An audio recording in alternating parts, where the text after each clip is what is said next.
et ce qui lui avait donné la mort. Et son papa lui avait laissé une lettre pour dire qu'elle devait le venger. Elle devait le venger. Et c'est là que je me suis rappelé. Quand elle décrit, je me suis rappelé que c'était en fait moi qui l'avais arnaqué. C'était en fait moi qui avais...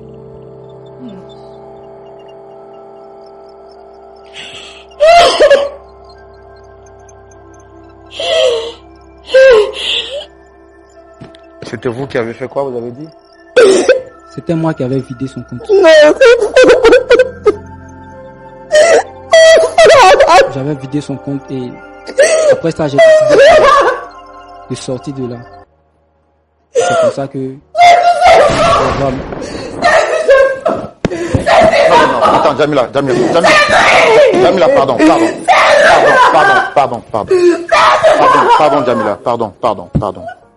Jamila, pardon.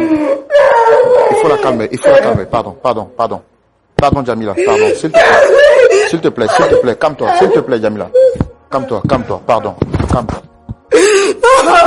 Oh, pardon, oh,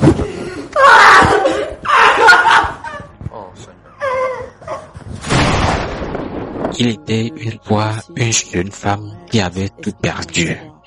Son père, sa maison, sa sécurité, son enfance. Et puis, dans la douleur, elle a trouvé Dieu. Et dans l'église, elle a trouvé Cédric.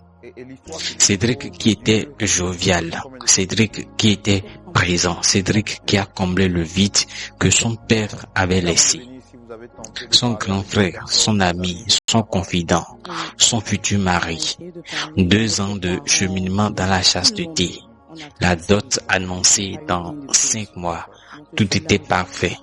Et puis, du jour au lendemain, il a disparu. Sans explication, sans raison, sans un mot. Elle est venue sur ce plateau pour comprendre. Elle voulait juste savoir ce qu'elle avait fait de mal. Mais ce qu'elle va découvrir aujourd'hui, ce n'est pas ce qu'elle avait fait de mal. C'est ce que lui avait fait à elle, sa famille, à son père. Cette histoire, vous ne l'oublierez jamais. Je vous invite à rester jusqu'à la fin. Et à la fin, nous allons décortiquer et tirer des leçons. Nous y allons dans la rubrique Le Grand Déballage. Très chers amis, découvrons ensemble l'histoire de Dame Jamila. Alors, Dame Jamila, je vais vous demander de parler un peu plus fort. Et puis, je vous donne la parole, totalement, pour nous expliquer votre histoire. Vous avez la parole. Je suis Miss Jamila, comme vous l'avez dit, tout à l'heure. Non. Je suis Miss Jamila, comme vous l'avez dit tout à l'heure. Je suis d'une famille, à la base, d'une famille très aisée. Mais j'ai vécu beaucoup de choses dans mon enfance. N'ayez pas peur de parler, hein, vous avez une belle voix. Ça, est-ce qu'on vous l'a déjà dit? C'est difficile pour moi de... Je sais, mais est-ce qu'on vous a déjà dit que vous avez une belle voix? Souvent. Souvent. Oui. Donc, sentez-vous libre de parler, n'ayez pas peur. Ici, c'est pas un tribunal, on n'est pas là pour vous condamner. Vous voyez, j'ai oublié de faire la présentation. Pasteur Boko, Pasteur Aye sont là pour vous écouter et après donner des conseils à la lumière de la parole de Dieu pour vous réconcilier. Vous comprenez, non? Donc, s'ils ne vous entendent pas, ils ne sauront pas comment trancher et comment vous donner des conseils. C'est pourquoi je vous demande de faire l'effort de vous libérer, sentez-vous libre. Ici, c'est chez vous, vous êtes chez vous et parlez. Moi, je suis votre frère, donc sentez-vous à l'aise de me parler comme si on était à la maison, ok? D'accord. Ok, allez-y. Donc, je disais comme ça que je suis issue d'une famille très aisée à la base.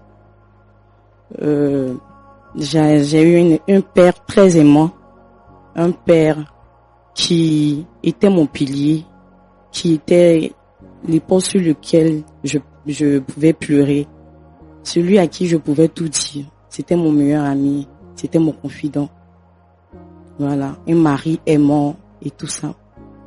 C'était la belle enfance. Tout baignait pour le mieux. On était vraiment heureux. Faut dire que je suis l'aîné d'une famille. J'ai 3 frères. Donc, ça allait jusqu'au jour où mon père a rendu l'âme. Il est mort d'une mort tragique. Ça n'a pas été facile. Parce que de ces belles choses, on se retrouve à une vie vraiment qui nous correspondait pas. Ça n'allait pas. Il y a eu des moments de dépression. C'était quoi exactement? Quand vous dites ça n'a pas été facile, vous êtes retrouvés à il y a un moment qui s'est retrouvé au village. Qu'est-ce qui s'est passé exactement? J'ai pas envie de remuer le couteau dans la plaie, mais qu'est-ce qui s'est passé? Bon, papa ne nous a jamais dit ce qui s'est passé. Mais quand il est décédé, il a laissé une lettre où il a présenté ses excuses. Il a présenté ses excuses avant ça, d'abord, il a dit qu'il s'est fait arnaquer. Il dit qu'il s'est fait arnaquer des millions, genre tout son argent, tout ce qu'il avait comme épargne et tout ça. Je sais pas comment ça s'est passé, mais il a été arnaqué. Mais il n'est pas rentré trop dans les détails parce qu'il voulait pas nous faire du mal. Donc il y a un moment qu'il nous disait que ça va aller, c'est une mauvaise période, mais au fond, ça n'allait vraiment pas. Mais à un moment, il voulait pas nous dire, il refusait de nous dire en fait que c'était gâté, ça n'allait pas. Donc, c'est à la suite de ça que il a eu un choc, il n'a pas pu supporter, et puis il est décédé. Donc, quand il est parti, il a laissé une lettre pour demander pardon, pour s'excuser et tout, que il nous a menti que s'il a fait ça, c'est parce qu'il y a plus, genre, il sait plus où puiser ses forces, en fait, pour nous rendre heureux et tout ça. Mais il nous a pas expliqué qui a fait ça, comment ça s'est passé et tout ça.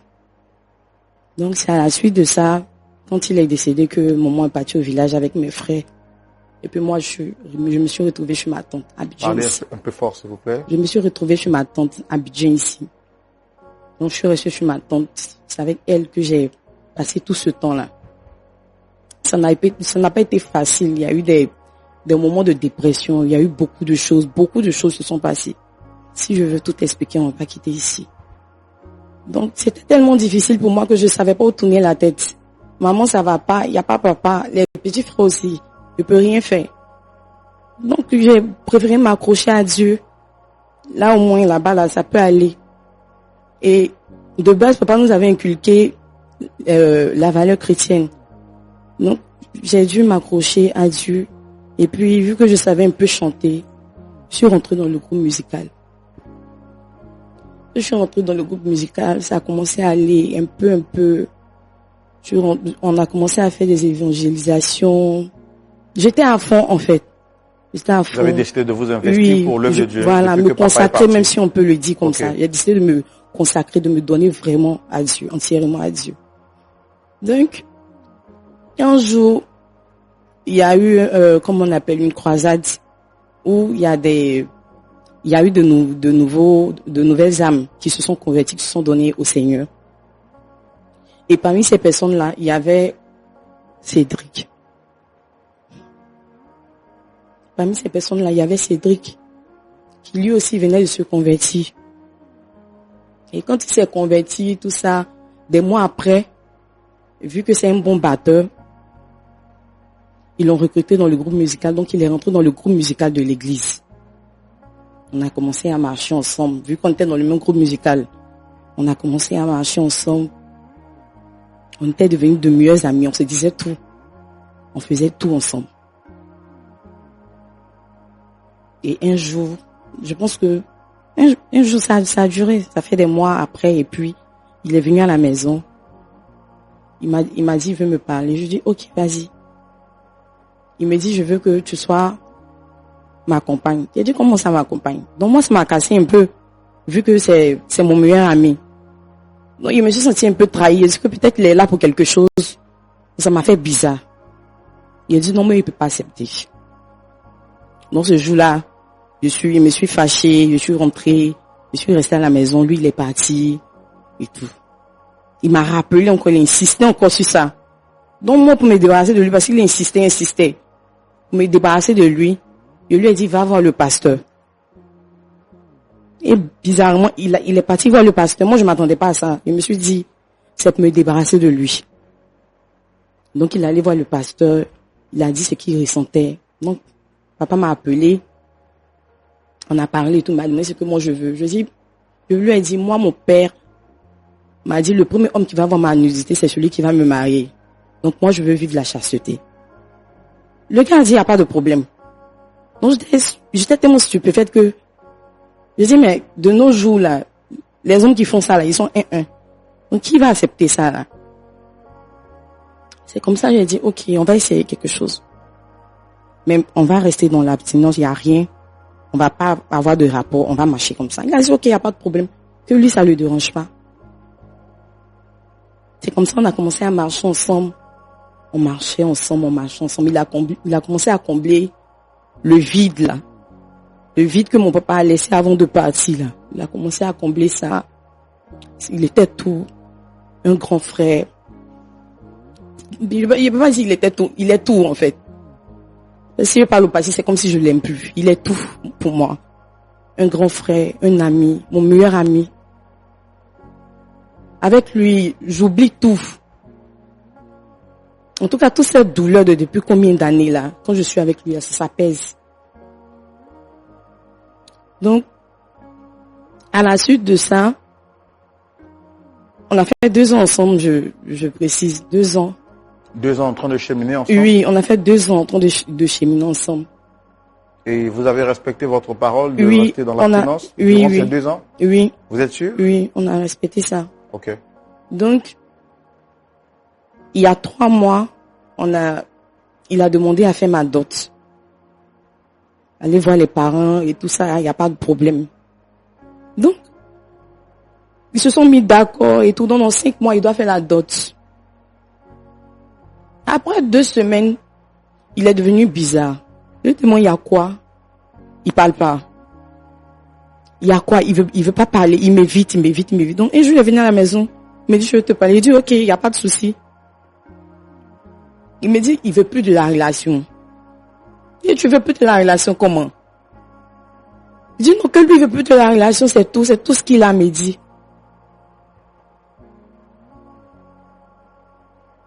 Que c'est tout ce qu'il a me dit, et puis il est parti. 2 ans de relation, à quelque part de la dot. Il est parti. On l'appelle, on le crie. Il répond pas.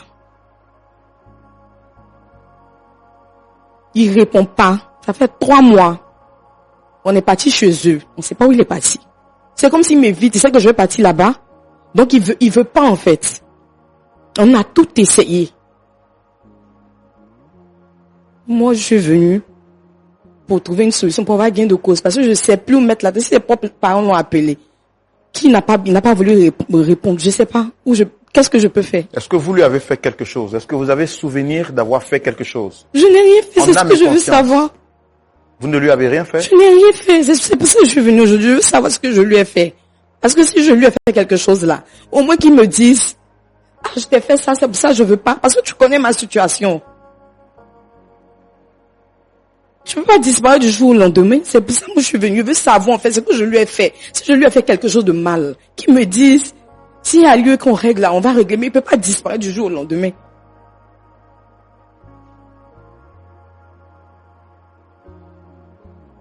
Vous l'aimez profondément? Éperdument.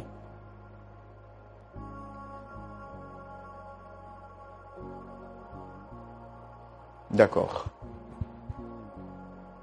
D'accord. Merci de vous être confié à nous. Pasteur Ayetwali, Pasteur Boko, voici l'histoire que nous raconte notre sœur Jamila. Elle dit qu'elle a connu une enfance heureuse, une enfance dont rêve tout enfant. Avec son père, c'était l'amitié parfaite, une complicité qui ne dit pas son nom. Malheureusement, la grande fâcheuse va lui arracher son père dans des situations tragiques. Depuis la mort de son père, elle avait perdu goût à la vie. Parce qu'après la mort de son père, elle qui vivait dans des situations une situation ou des conditions aisées, va se retrouver à être en train de tirer le diable par la queue. Sa mère va se sentir ou va se voir dans l'obligation d'aller au village avec ses autres frères et elle va habiter chez l'une des parents de sa mère. Les situations auxquelles elle n'avait pas pensé vont devenir son quotidien. La vie devient en un mot difficile pour elle. N'ayant autre chemin ou autre recours que de s'appuyer au Seigneur, elle décide de faire de l'Éternel son abri sûr. Elle s'accroche à la foi chrétienne et garde les enseignements que son père va lui donner. Elle décide donc de s'investir dans l'œuvre de Dieu. Prière, évangélisation, sortie chrétienne sont devenues désormais son quotidien. Et c'est dans l'église qu'elle fréquente qu'elle va faire la rencontre de Cédric, un frère en Christ qui va devenir son meilleur ami, avec qui elle va parler de tout et de rien pour oublier ses douleurs ou les douleurs que la vie lui a imposées. Et chemin faisant, Cédric va se changer, je veux dire, d'ami, il va devenir un amoureux pour elle. Il va décider donc de lui déclarer sa flamme. Elle décide de lui annoncer ses principes, mais Cédric, étant un jeune sérieux, décide donc de marcher avec elle selon ses convictions, c'est-à-dire de ne point avoir de rapport jusqu'au mariage. 2 ans durant, ils vont vivre dans la chasteté et par la suite décider de passer à l'étape supérieure, c'est-à-dire au mariage. Elle était très heureuse, Cédric également était très heureux, mais après, quelque temps après, Cédric décide donc de renverser sa veste et lui dit qu'il ne veut plus d'elle. Ce qui lui fait mal, c'est qu'elle aurait voulu que Cédric lui dise les raisons. Mais aucune raison n'est avancée par ce dernier. Grave, il disparaît de la situation. Ses parents ont parlé, les parents de Cédric ont parlé, même son pasteur est allé jusqu'à se prononcer, mais Cédric dit qu'il ne veut plus d'elle. Elle vient sur notre plateau pour dire à Cédric qu'elle l'aime toujours. Elle voudrait comprendre la raison de son départ et s'il y a raison de s'excuser, elle le ferait sans problème. On va donc recevoir Cédric, notre très cher frère, pour entendre sa version des faits et voir si Jamila lui a fait quelque chose de mal, si nous pouvons justement joindre notre voix à la voix de notre sœur pour lui demander pardon et voir dans quelle mesure on peut les réconcilier. Et recevons maintenant notre ami Cédric avec nos encouragements, s'il vous plaît.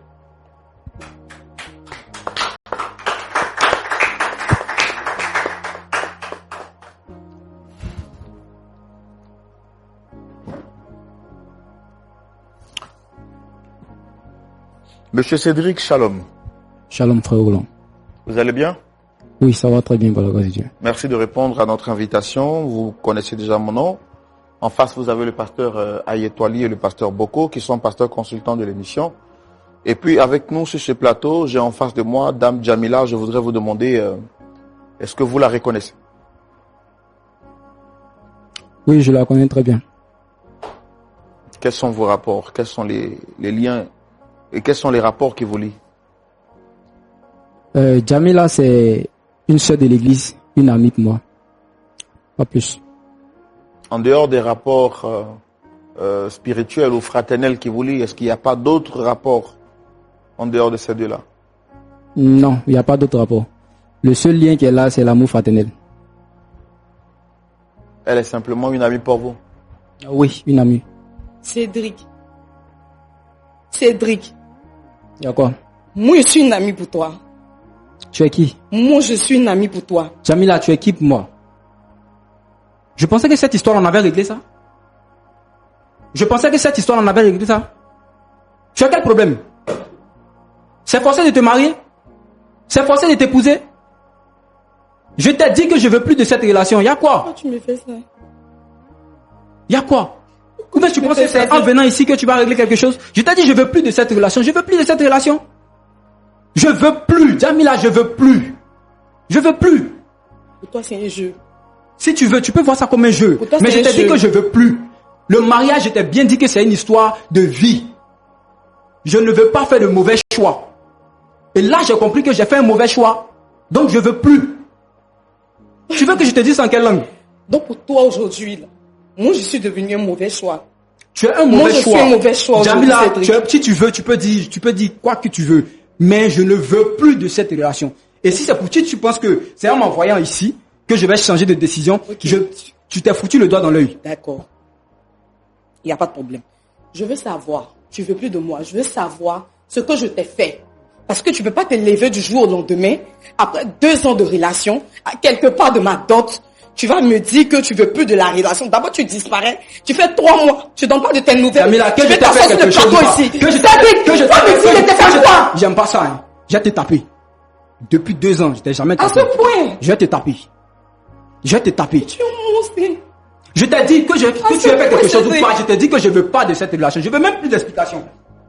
Je veux plus Écoutez, monsieur, si c'est pour ça que vous m'avez envoyé ici, laissez-moi partir. Laissez-moi partir, parce que je veux plus parler de cette histoire. Je veux même plus parler de cette histoire. Je ne veux plus entendre parler de Jamila ou quoi que tu sois. Est-ce qu'elle vous a fait quelque chose, monsieur? Ça, là n'est pas le problème. Je veux pas, je veux plus, je l'aime plus. D'accord. Bon, attendez. Est-ce que vous l'aviez au moins une fois aimée? Ça fait combien de temps? Bon. Est-ce que vous reconnaissez quand même avoir cheminé avec elle pendant 2 ans? C'est ce qu'elle nous a dit sur ce plateau. Est-ce que vous le reconnaissez?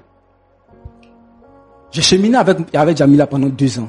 Mais je dis, je veux plus de cette relation. Comment vos rapports ont commencé? Comment ce cheminement a commencé? Est-ce que tu sais ce que tu représentes pour moi au moins, Cédric? Jamila, je vous entends pas. Est-ce que tu sais ce que tu représentes pour moi au moins? Jamila. Tu viens dans ma vie. Est-ce que tu sais la place que tu occupes dans ma vie? J'occupe quelle place dans ta vie? J'occupe quelle place dans ta vie? Cédric, tu sais pas que j'ai perdu mon papa? C'est moi qui ai tué ton père. Non, dis-moi, c'est moi qui ai... Dites-moi si c'est moi qui ai tué ton père.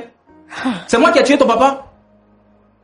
J'ai dit, je veux plus de cette relation, tu me parles de ton papa. Mais tu es un monstre. Je n'ai jamais connu ton papa. C'est vrai que tu es un monstre. Oui, que je sois un monstre ou pas, je ne veux pas de cette relation. C'était quoi ton but en fait? C'était quoi ton but? Comme il dit, c'était de me détruire, c'est ça? Ton but là, c'était de me détruire. On a fait 2 ans de relation. Et pourquoi encore? Tu as accepté, non? Est-ce que tu n'as pas accepté? Tu as accepté, n'est-ce pas?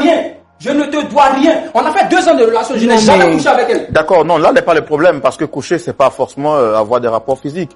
Est-ce que vous reconnaissez être allé voir son pasteur pour lui dire que vous souhaitez cheminer avec elle et que vous la souhaitez pour mariage? Est-ce que vous l'avez fait, oui ou non? Monsieur? Je suis allé voir le pasteur. Oui. Parce qu'elle m'a demandé d'aller voir le pasteur. D'accord, mais... Premièrement, quand je lui ai dit, elle a refusé. Je suis allé voir le pasteur. D'accord. Premièrement, quand vous lui avez dit... J'ai pas fini par accepter. Non, attendez. Premièrement, quand vous lui avez dit, elle a dit non, c'est ça? Mais je veux que vous situez les choses dans le contexte. Pourquoi est-ce qu'elle a dit non au départ? Comment est-ce que vos rapports ont commencé? Comment est-ce que le cheminement a commencé? C'est vrai que j'ai entendu sa version, mais je veux vous écouter vous. Est-ce que c'est elle qui est venue vers vous? Monsieur? Non, répondez à cette question-là, d'abord. Écoutez, monsieur. Je sais pas, Roland ou quoi. Je sais pas. Non, je sais pas. Mon nom, vous êtes venu. Non, monsieur.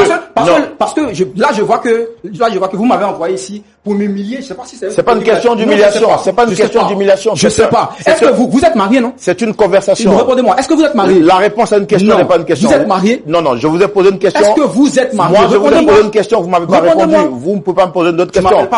Tu ne m'appelles pas. Monsieur. Répondez-moi, est-ce que vous n'êtes pas marié? Oui, je suis marié. Est-ce qu'on vous a forcé à vous marier? Personne ne m'a forcé. Mais pourquoi vous voulez me forcer à me marier? Personne ne vous force, monsieur. Mais là, c'est de l'abus, maintenant vous me forcez. Je suis en train de communiquer avec vous. Je suis en train de dialoguer. C'est-à-dire que je ne veux pas de communication. Je ne veux même pas parler de ça. En bon français, ça s'appelle du dialogue. Et le dialogue se passe en 2 personnes. Je suis en train de vous poser des questions. Si vous avez accepté de venir sur ce plateau, c'est parce que vous voulez qu'on échange. La preuve en est, je ne vous ai pas mis une corde au cou, vous forcez pour être ici.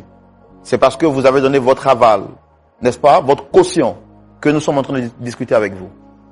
Donc, je voudrais, s'il vous plaît, en toute humilité, si ma posture ou bien notre procédure ne vous convient pas, je m'excuse. Et là, je comprends que vous êtes mal à l'aise dans cette posture. Là, je voudrais m'excuser. Mais je veux que vous m'offriez quand même cette lucarne, cette possibilité de discuter avec vous. C'est tout ce que je vous demande. Alors, s'il vous plaît, faites-moi l'honneur et le plaisir de répondre à mes questions. Est-ce que c'est elle qui est venue vers vous, oui ou non? C'est moi qui suis allé vers elle. D'accord. Maintenant, expliquez-moi comment ça s'est passé et pourquoi on en arrive là. C'est tout ce que je vous demande, monsieur. Ok. J'ai connu Jamila à l'église. Et je lui ai dit, je veux marcher avec elle. Je veux la marier. Il n'y a pas de souci. Elle a dit d'aller voir le pasteur, je suis allé voir le pasteur. Elle a dit d'aller voir les parents, je suis allé voir les parents. Et là, moi, je dis que je ne me sens plus dans ce cheminement-là. Est-ce que vous... Je ne veux pas. Okay. Vous ne vous sentez plus. Je ne me sens plus. Au départ, vous vous sentiez. Oui. Mais maintenant, Mais non. maintenant, vous ne vous sentiez pas. Oui, je Vous ne ne me vous- sens. D'accord. Est-ce qu'il y a quelque chose qui a milité à cela? Est-ce qu'en fait, ce changement de sentiment brusque et soudain, puisqu'elle a dit quelque chose d'important, elle a perdu son père. Ça, vous le savez. Répondez-moi simplement, oui ou non. Oui, je sais ça. D'accord. Et elle nous a dit sur ce plateau que quand son père est décédé, c'est lui qui a réussi à redonner goût à la vie. Après le décès de son père, c'était vous. Et elle a accordé dans son cœur, elle vous a accordé une grande place. Puisque vous n'étiez pas seulement qu'un futur mari, vous étiez un frère, vous étiez un père, et vous étiez aussi un cheminant. Soudainement et brusquement, vous lui dites que vous ne voulez plus de la relation. Du coup, ça réveille les souvenirs du décès de son père. Elle vient sur ce plateau pour comprendre. Elle est prête même à s'humilier et demander pardon si elle vous a choqué ou elle vous a offusqué. Maintenant, moi, je voudrais vous poser une question en tant que frère. C'est vrai que vous m'avez crié là-dessus, mais ça, c'est pas un problème. Nous, on est habitués à ça. C'est notre travail et on le fait depuis longtemps. Je voudrais vous poser une question en âme et conscience. Mon frère, Cédric, je me permets de vous appeler frère parce que j'estime que vous êtes un frère pour moi. Est-ce qu'en dehors de tout ce que vous êtes en train de nous dire sur ce plateau, est-ce qu'il y a d'autres choses? Vous dites que vous ne l'aimez plus. Ça veut dire que vous l'avez une fois aimé. Est-ce qu'il y a d'autres choses qui a pu militer à ce changement soudain et brusque qui fait que vous mettez Djamila dans une situation inconfortable?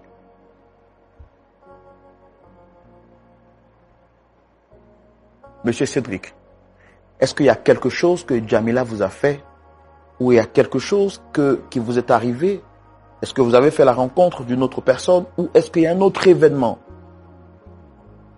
que personne ne sait ou bien que vous n'avez pas dit qui peut justifier cet acte, qui blesse Djamila?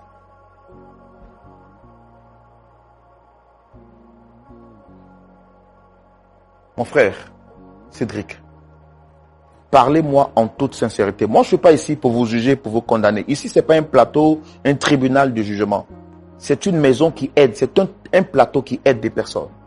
Et quand je vous vois, quand je vous entends parler, je sens qu'il y a quelque chose que peut-être vous n'avez pas le courage de dire, mais je ne crois pas que vous me dites, quand vous me dites que vous n'aimez plus Djamila. C'est pas possible. On fait ce travail par expérience et je sais qu'il y a forcément quelque chose que vous voulez dire. Parlez sans vous sentir mal à l'aise. On n'est pas ici pour vous condamner. Il n'y a personne qui va vous condamner. Je suis prêt à donner ma poitrine pour vous. Dites-moi, est-ce qu'il y a quelque chose que je ne sais pas? Monsieur, parlez-moi. Djamila veut savoir, est-ce qu'il y a quelque chose que vous lui avez, qu'elle vous a fait, ou je ne sais pas. Qu'est-ce qui motive cette décision brusque? Dites-moi. Je vais juste arrêter là. Je pense que c'est avantageux pour... Je n'ai pas entendu ce que vous dites dans le micro. Essayez de parler, s'il vous plaît. Je veux juste arrêter la relation. Et je pense que c'est avantageux pour elle. Qu'est-ce qui serait avantageux pour elle? Quand on prend une décision, qu'on dit que cette décision est avantageuse pour quelqu'un d'autre, c'est parce qu'on a mesuré les pour et les contre sur la base d'une décision qu'on a vue. Ou la base d'un constat qu'on a fait. Qu'est-ce que vous avez constaté pour décider finalement que cette décision serait avantageuse pour elle?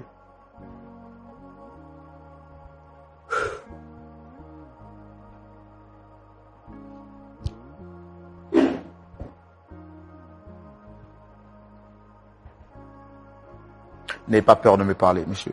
N'ayez pas peur de me dire la vérité. Ici, c'est le plateau de la vérité. Tous ceux qui sont venus, qui ont confessé, qui ont dit la vérité, ont fini par être aidés. Je pense que Dieu vous donne une opportunité en or. Monsieur, s'il y a quelque chose, autant le dire et on saura comment est-ce qu'on pourra aider Djamila par la suite. Dites-moi, qu'est-ce qu'il y a?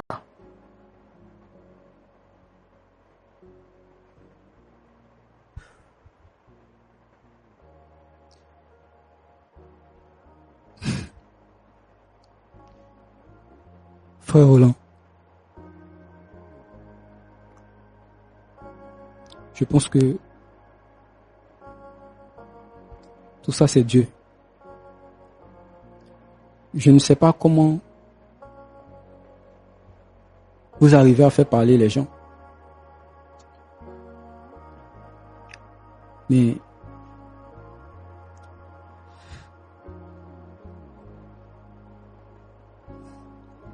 ce secret, je le transporte depuis plus de 3 ans. Et je l'ai gardé entre Dieu et moi.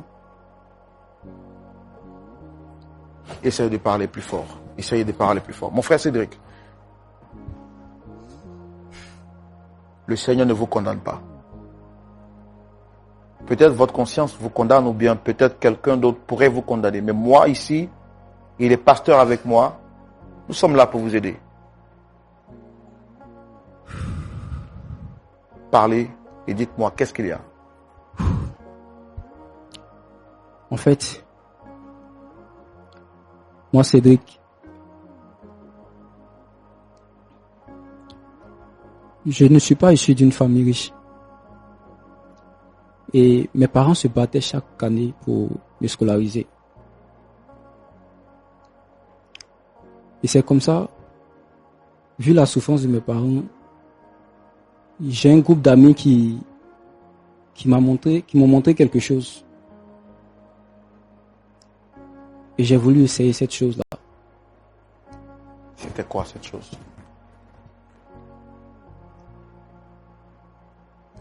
Ils m'ont appris à arnaquer les gens sur Internet.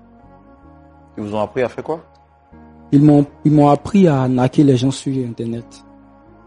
Le métier du hacking.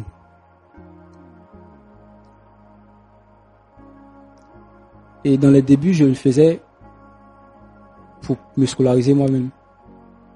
Mais arrivé un moment, c'est devenu mon quotidien. C'est-à-dire, je ne le faisais plus pour payer mes coûts, mais je le faisais pour avoir de l'argent.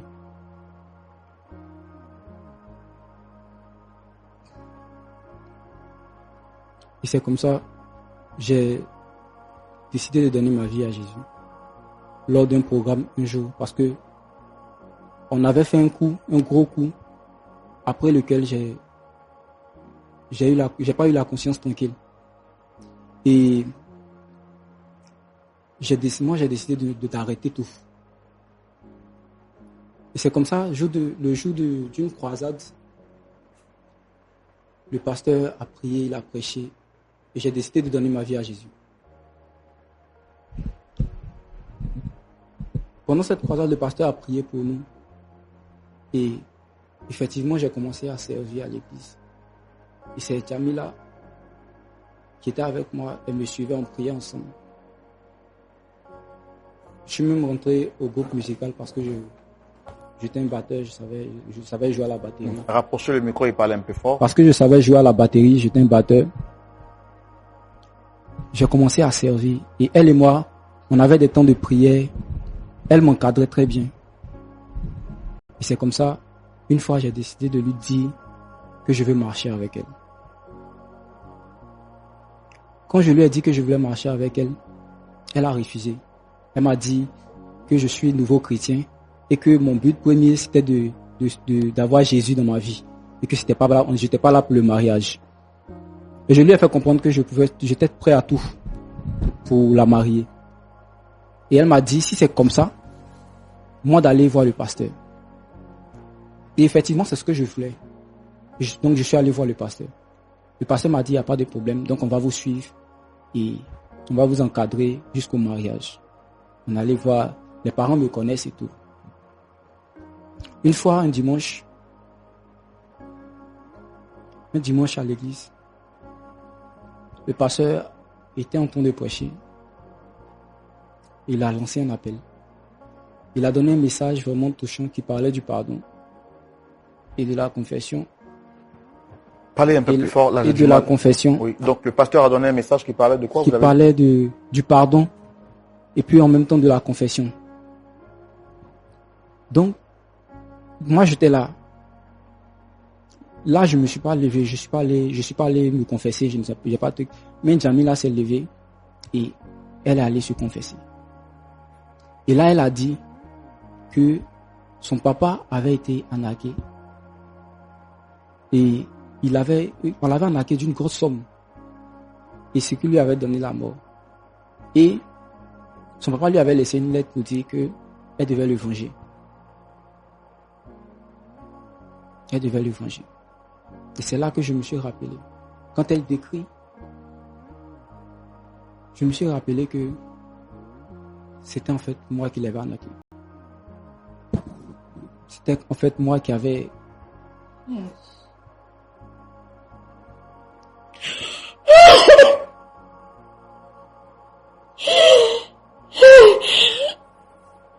C'était vous qui avez fait quoi, vous avez dit? C'était moi qui avais vidé son compte. J'avais vidé son compte et après ça, j'ai décidé de sortir de là. C'est comme ça que le programme... Non, attends, Jamila, pardon, Jamila, pardon,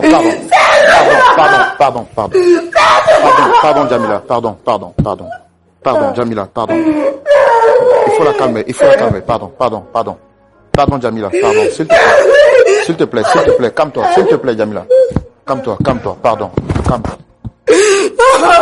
Oh, pardon, Jamila. Oh, Seigneur.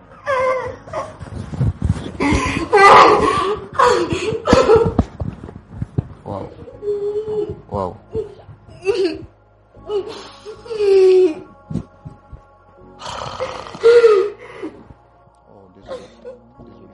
Je voudrais qu'on marque une petite pause et pour apporter un petit commentaire par rapport à ce que vous venez d'entendre.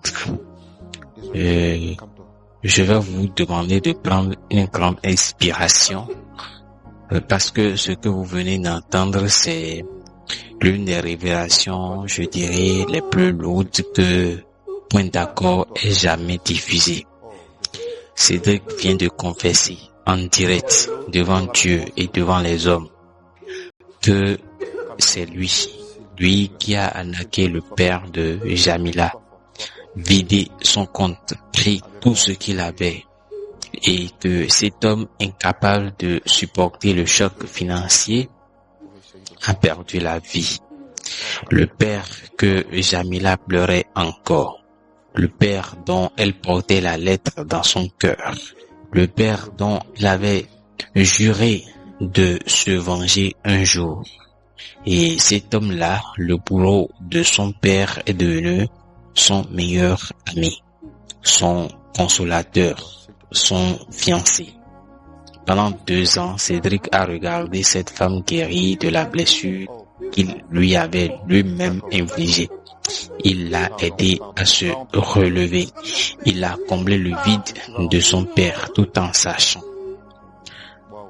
Ce moment, ce que vous venez de voir sur le visage de Jamila, c'est pas de la télévision. C'est une âme qui s'effondre. Et maintenant, la question que tout le monde se pose, est-ce que Dieu peut vraiment transformer ça en quelque chose de beau? Je vous invite à continuer par regarder et suivez également les interventions des pasteurs. Et les pasteurs vont dire des choses qui vont vous faire réfléchir longtemps. Donc, je vous invite à continuer à regarder. Tu me promets de rester calme.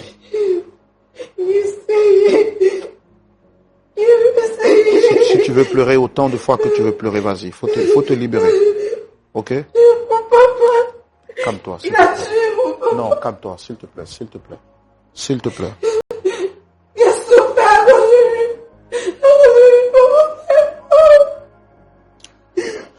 Oh, Seigneur, ta grâce. Pasteur, c'est terrible, hein?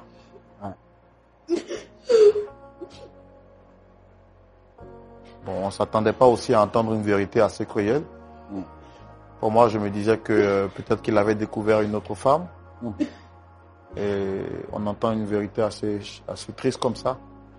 Mais bon, c'est ça, sur le plateau, on peut pas aussi mentir. Donc, calme-toi, Jamila, calme-toi. Tu comprends? Je comprends ce que tu vis, je comprends le choc que tu as reçu. Mais le mal est déjà fait. Et là, ce qu'il nous faut, c'est de t'aider par la prière. Sois forte. Tu veux bien qu'on écoute les pasteurs et prier pour toi? Tu me promets de rester calme?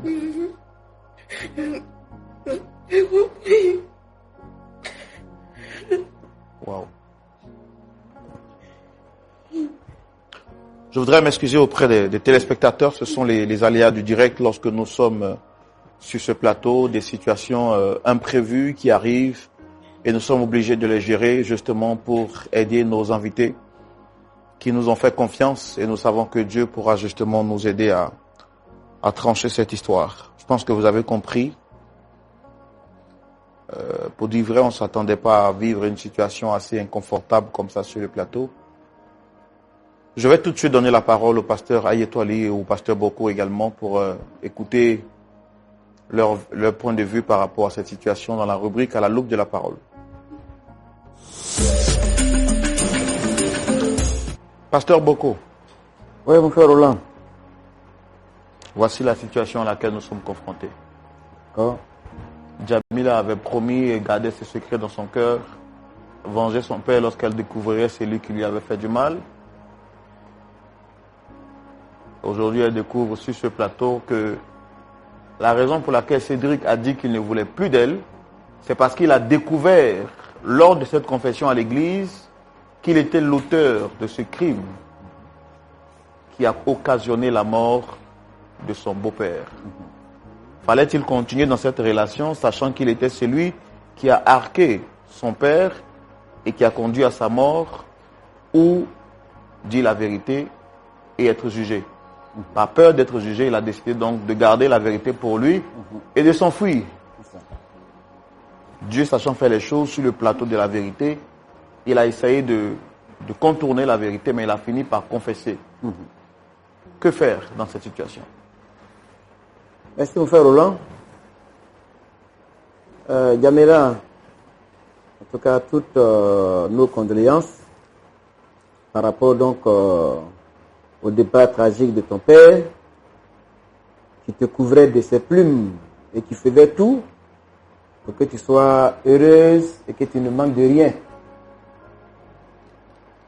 Je bénis le Seigneur de ce que tu as accepté de venir sur le plateau ici pour savoir un peu ce qui se passe, pour que Cédric dise qu'il ne veut plus continuer la relation avec toi.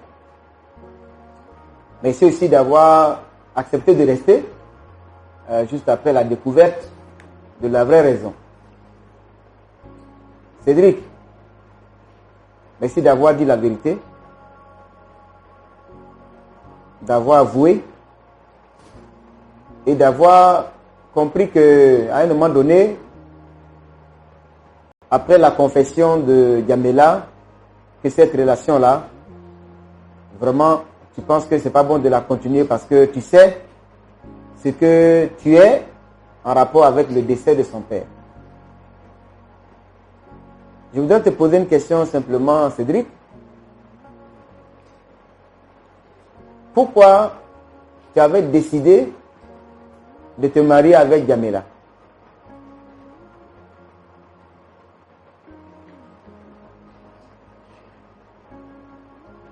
Qu'est-ce que tu voulais faire de Jamila en voulant te marier avec elle?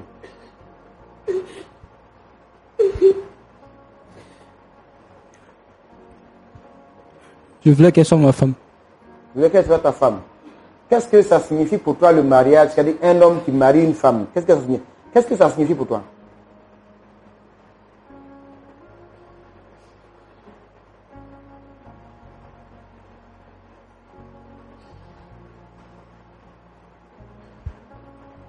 C'était pour prendre soin d'elle quand même, c'est ça? Hein, Cédric? Qu'est-ce que Jésus fait pour l'Église en tant que... on sait que Jésus, c'est le pouls de l'Église, c'est ça? Qu'est-ce que Jésus fait pour l'Église? Il prend soin de l'Église. Il prend soin de l'Église. Il entretient l'Église. Il protège l'Église. C'est ça, non? C'est ça le rôle de l'homme en face de sa femme. C'est pas ça? Oui. Est-ce que c'est ce que tu voulais faire vraiment pour Jamila? Oui, c'est ce que je voulais faire. Et tu avais commencé d'une certaine façon, et à un moment donné, Djamila a trouvé goût à la vie, c'est pas ça, non? Oui. Djamila, auprès de Cédric, à un moment donné, tu as retrouvé goût à la vie, c'est ça? Je ne veux pas penser à ça, je ne veux plus rien entendre de lui. Il ne me parle plus. Je ne veux pas de lui. Mais tu sais que c'est lui, il a essayé de déclarer clairement, après ta confession, il dit, il sait que ce qu'il a fait là, vraiment, s'il veut continuer avec toi, ça va être un peu bizarre. Mais moi, je suis en train de dire, sur la base de la parole de Dieu, quand on se marie, c'est pour prendre soin. C'est ton père qui prenait soin de toi, qui veillait sur toi. Mais quand tu te maries, c'est ton mari qui va faire le travail. Et celui qui a décidé de te marier découvre que c'est lui qui a causé la mort de ton père qui prenait soin de toi.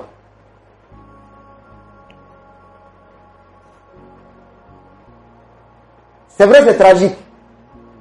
Mais puisque celui qui a causé la mort de ton père, par rapport à l'acte qu'il a posé, maintenant s'il se marie avec toi, en réalité, il prend la place de ton père. Ça semble facile, ça?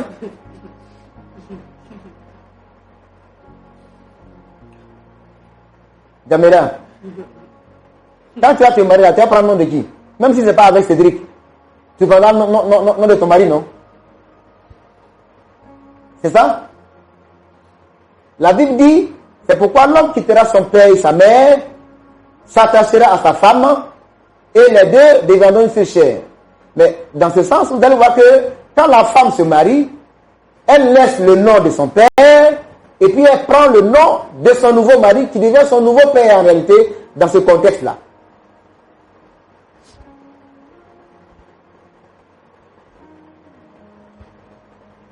Si tu n'avais pas découvert cette vérité-là, d'ailleurs, tu étais venu pour qu'on puisse vous réconcilier, c'est pas ça? Hein, Djamila? C'est ça, non? Tu as découvert la raison pour laquelle il ne va pas continuer. Et tu aimes bien Cédric, ça? Tu l'aimais avant. C'est ça, non? Tu l'aimais avant la découverte de la vérité, c'est ça? C'est plus important, c'est plus important. C'est plus important. Djamila, vous pouvez Mais est-ce que tu as prié même? Est-ce que tu as prié même? Dans le micro. En fait, dans tous vos discours, est-ce que tu as prié même par rapport, quand Cédric est venu vers toi, tu l'as dit d'aller voir le pasteur, est-ce que tu as prié même pour demander, est-ce que c'est la volonté de Dieu que tu te maries avec lui-même? Tu n'as pas prié. Tu vois? Mais Cédric a découvert la vérité. Il dit c'est lui qui est à la base. Ils ont fait un club, et puis bon, c'est eux qui ont vidé le compte de ton père, et fait qu'il a causé sa mort. Mais Dieu a fait, enfin, je ne sais pas s'il faut dire comme ça, mais c'est lui qui désormais veut devenir ton mari pour prendre soin de toi. Parce que c'est pas Dieu qui a fait, c'est le diable qui a fait. C'est pas Dieu qui a fait. Il va prendre soin de moi comment? Comment il va prendre soin de moi? On parle de quelqu'un qui a tué mon père. Ah! Mais tu sais qu'il a fait ça quand tu es rentré au chrétien. Mais non, il m'a sorti de lui. On parle de quoi? On parle de quoi? On dit quoi? Il ne veut pas. Il ne veut pas. Il ne veut pas. Il ne veut pas même. Donc, il n'est plus ton frère en Christ. Non, c'est pour, il ne veut pas. Il ne le connaît plus. Mais tu sais qu'il a fait ça quand il était sans Dieu. C'est pas ça? Est-ce qu'il y a un péché que Dieu ne pardonne pas? Hein, Djamila? Dieu va le pardonner. Moi, il ne veut pas le pardonner. Non. Il ne veut pas. Il ne peut pas le pardonner.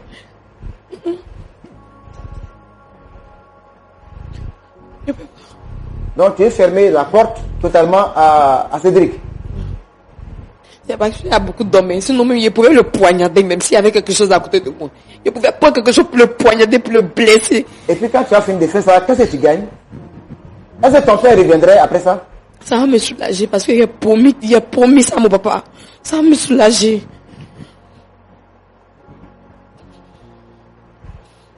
Alors Cédric, est-ce que tu en as parlé à ton pasteur après qu'elle ait fait sa confession pour dire, ah, par rapport à ce que Djamila a dit, voilà. Est-ce que tu as parlé de ça avec lui? Non, je lui ai pas parlé. Je me suis dit que c'était le passé, je voulais en parler à personne. Mais le jour que Djamila a répondu à l'appel que le pasteur a lancé, et tu as su que tu étais le responsable, est-ce que tu as parlé au pasteur? Est-ce que tu n'es pas de le voir? Non, j'ai parlé à personne. Mais donc, l'acte que tu as posé, tu ne le regrettes pas?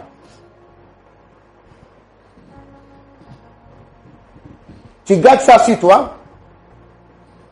Mais comment Dieu te pardonne après avoir posé un tel acte? Tu as un berger, et c'est à lui Dieu a donné la révélation, et puis il a lancé l'appel après le message. Il était bon d'aller voir le pasteur. Ah, voilà ce qui s'est passé. Et la jeune sœur avec laquelle il est marié, en réalité, voilà ce qui s'est passé. Certainement, le pasteur aurait appelé Djamila, parlant avec elle, pour qu'effectivement, et puis qu'il disparaît dans la nature. Et voilà la situation, ça te rattrape. Quand on pêche, on reçoit le pardon après avoir reconnu qu'on a péché et demandé pardon. Mais tu as fui. Et tu dis non, je n'ai plus la relation. Tu es venu encore mettre aujourd'hui là, encore le poignard dans le cœur de Djamila. Qu'est-ce que tu décides de faire maintenant?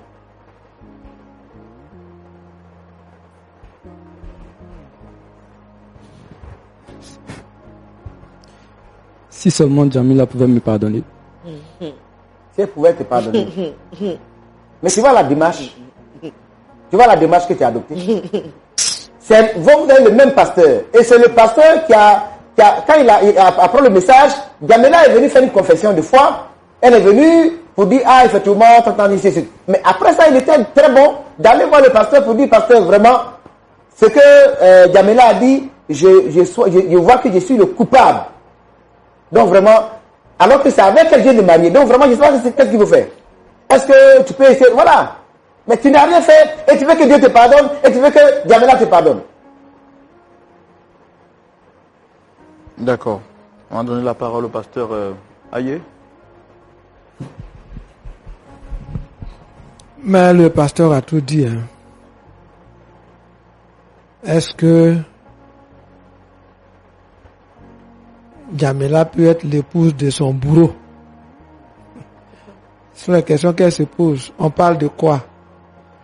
Ah, quand il avait tué ton père, ou quand il avait occasionné la mort de ton père, de quoi ils vont parler? Je serais allé voir le pasteur. Pasteur, voilà une situation. Le pasteur aurait trouvé des mécanismes. Vous croyez que les pasteurs sont là pour prêcher seulement? Voyez, non? Le péché n'est pas bon. Ben, dis-moi, Cédric, qu'est-ce que tu fais comme activité? Ton travail de chaque jour, c'est quoi? Si tu épouses Djamila, même si elle te pardonne maintenant. Je ne peux pas lui pardonner. Non, c'est des hypothèses. Pardon, s'il te plaît, je ne suis pas encore arrivé sur toi. Tu fais quoi chaque jour pour pouvoir la mettre dans les conditions où son père était, où son père la mettait? Tu es toujours en accueil. Tu es devenu quoi? Qu'est-ce que tu fais comme activité maintenant là, pour prendre l'enfant de quelqu'un en mariage?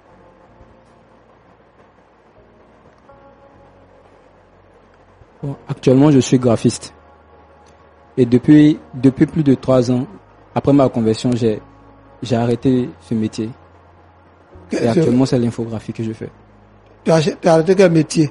J'ai arrêté d'arnaquer les gens sur Internet. Après ma conversion, j'ai tout arrêté. Ce que tu fais là, ça peut nourrir Djamila? Oui.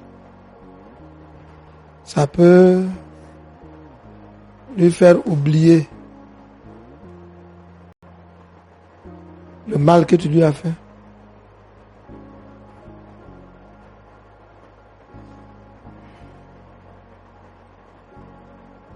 On n'épouse pas une femme juste pour l'épouser. On épouse une femme pour lui faire oublier le malheur de sa vie. Quand Rebecca est entrée chez Isaac, il n'y a pas longtemps qu'il avait perdu sa mère, Sarah. On dit, il a été consolé. Quand tu es dans sa vie, elle a été consolée, mais tu viens de la poignarder maintenant. Est-ce que tu peux la consoler? Tu veux le pardon? Au début, c'est toi qui ne voulais rien d'entendre. Le frère Roland a tout mis en œuvre pour te faire parler. Maintenant, elle sait que c'est toi son bourreau. Tu demandes pardon. Ok. Mais est-ce que tu peux l'amener à dire, dans la maison de ce monsieur, j'ai oublié la mort de mon père. Joseph a souffert des années durant, mais arrivé en Égypte, il a souffert encore. Quand il a eu son premier fils, il l'a appelé Manassé. Il dit, toi tu t'appelleras Manassé parce que Dieu m'a fait oublier les souffrances de la maison de mon père. Est-ce que tu es capable de lui faire oublier? Tu es capable de l'aider un jour à dire, à travers la mort de mon père, j'ai trouvé l'homme qui m'a consolé et qui m'a fait oublier la mort de mon père. Si tu peux faire ça, nous sommes prêts à t'accompagner. Parce qu'elle dit, elle ne sait pas de quoi vous parlerez dans ce foyer-là. Mais si tu peux le faire, si tu vas, tu réfléchis, que tu dis, j'ai tué son père, et je vais lui faire oublier ça. Je vais la consoler. Nous sommes prêts à t'accompagner. Mais on ne peut pas l'obliger par des belles phrases à épouser son bourreau, le bourreau de son père, qui va devenir elle-même son bourreau. D'accord, pasteur. Je m'arrête là. Tout est entre tes mains. Si tu l'aimes, comme l'a dit Roland, tu dois pouvoir faire pour elle ce que Christ a fait pour l'Église. Te sacrifier pour la rendre glorieuse, sans tache, ni ride, ni rien de semblable. Les hommes qui viennent dans la vie des enfants des gens pour les faire pleurer toute leur vie, là, faut que ça s'arrête dans l'Église.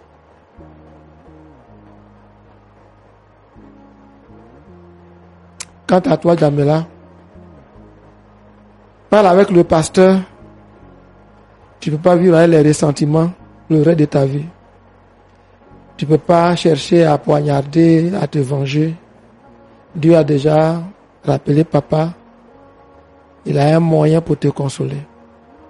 Si c'est par Cédric, il s'arrangera. Je connais un couple. Le monsieur qui avait poignardé est devenu la consolation de la famille. Si ça peut se passer pour toi, que la gloire revienne à Dieu. Si c'est pas Cédric, que Dieu te donne quelqu'un qui va te faire oublier la mort de ton papa. Mais nous souhaitons que celui qui a fait la plaie soit celui qui la guérisse.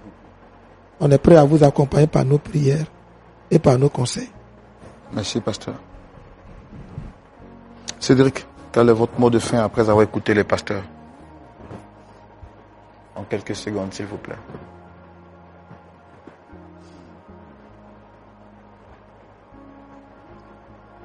Je vais demander pardon à Jamila.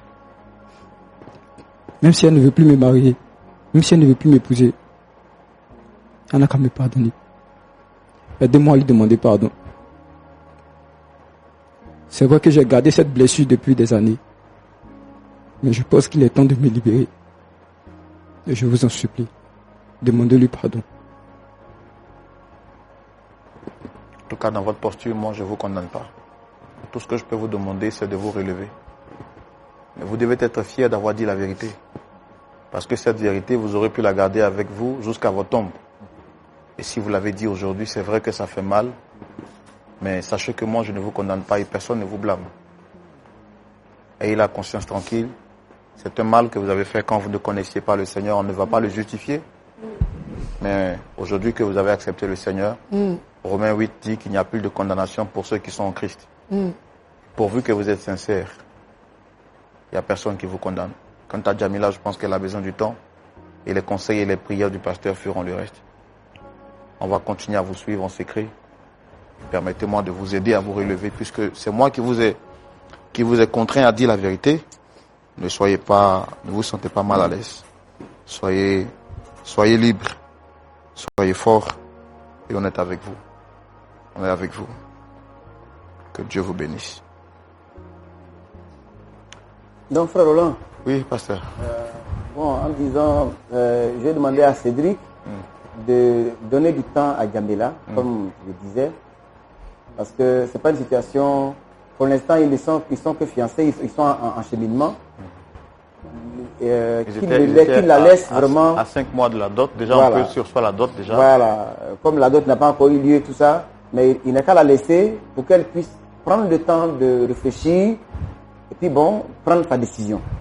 Parce que c'est pas des situations qu'elle doit prendre avec rapidité, parce que ce qu'elle vit, c'est vraiment sérieux. Voilà, donc Cédric, si tu veux vraiment faire chemin avec elle, donne-lui le temps pour qu'elle puisse guérir vraiment.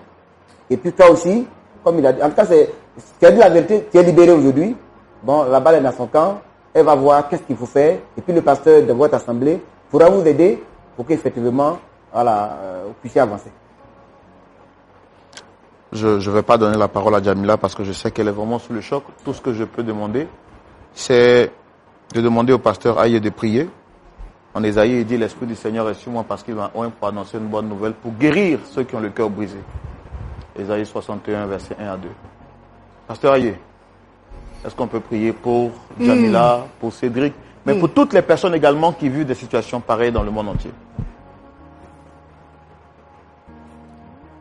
Seigneur, tu as dit, vous connaîtrez la vérité vous rendra libre. Jamila est venue ici parce qu'elle voulait connaître la vérité sur ce qui justifiait le comportement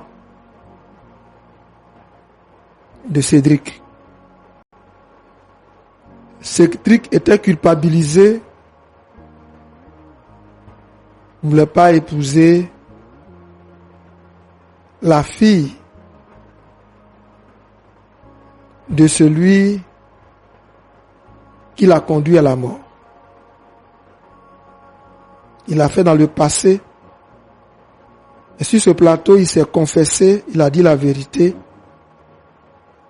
Nous prions pour que cette vérité, au lieu de détruire leur relation, au lieu de détruire Jamila, se transforme en point d'accord et en point de liberté et de libération. Toi seul peux la guérir, et toi qui guéris les cœurs brisés. Toi seul peux lui donner la force de pardonner comme elle a été pardonnée. Tu as pardonné à Cédric. Mais aujourd'hui, il voit qu'il a détruit une vie. Mais Jamila témoigne que il avait rebâti cette vie. Il en a les moyens. Guérit le cœur de Jamila et donne à Cédric la force de continuer à guérir et à redonner goût de la vie à Jamila.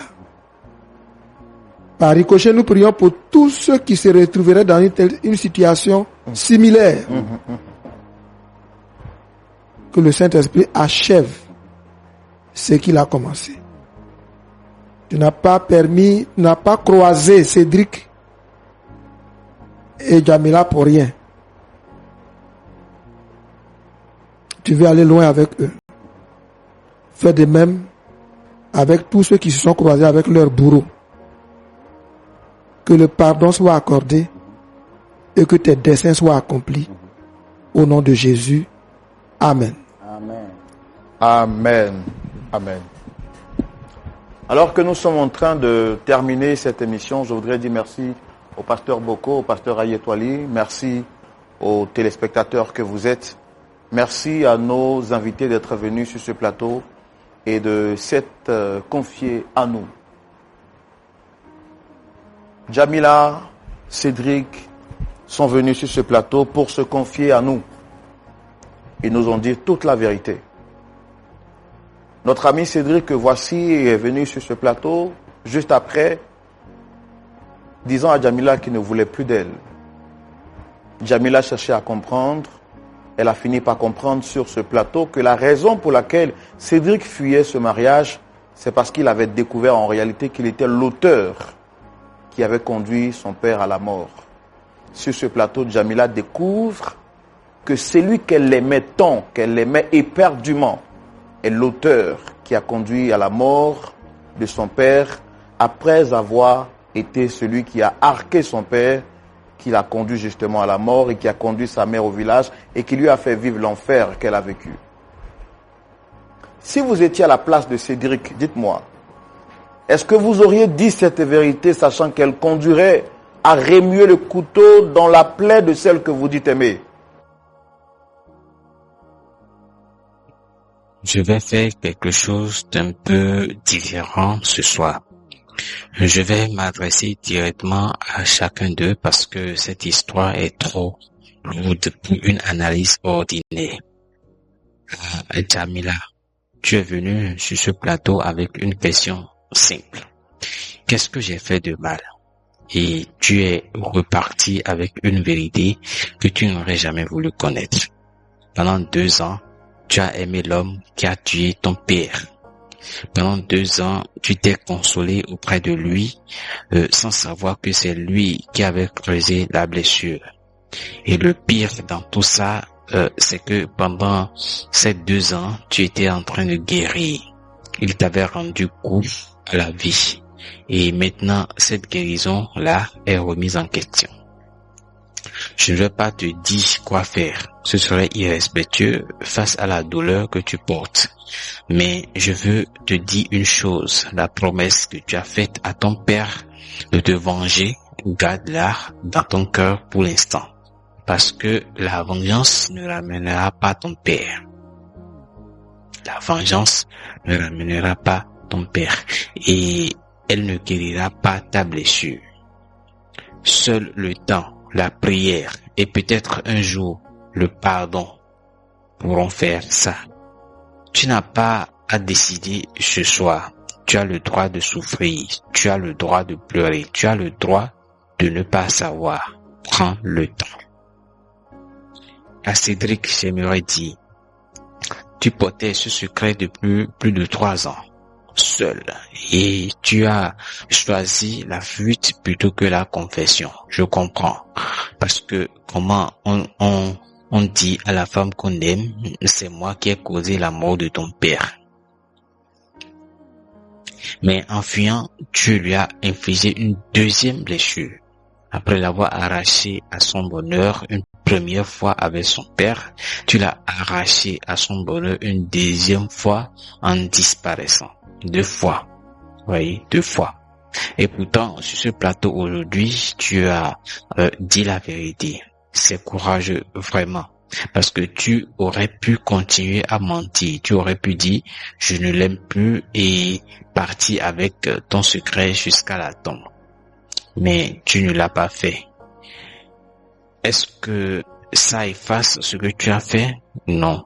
Non, jamais. Mais ça dit quelque chose sur l'homme que tu es devenu.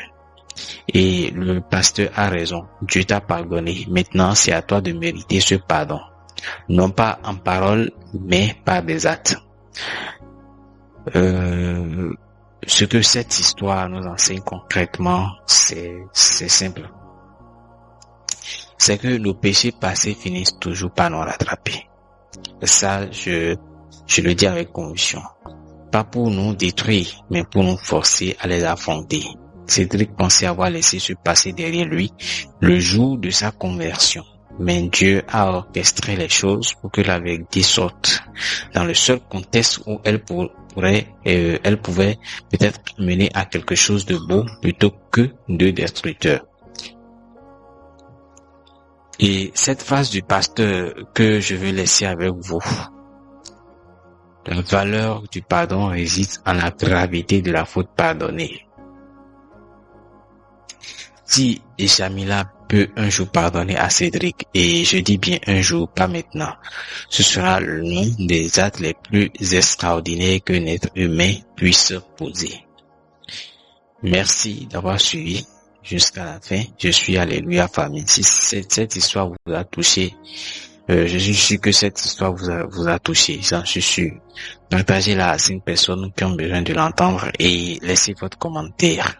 Je veux savoir, à la place de Jamila, après avoir découvert cette vérité, auriez-vous trouvé la force de pardonner un jour? Voilà, laissez votre avis en commentaire et abonnez-vous pour ne rien manquer et à très très bientôt.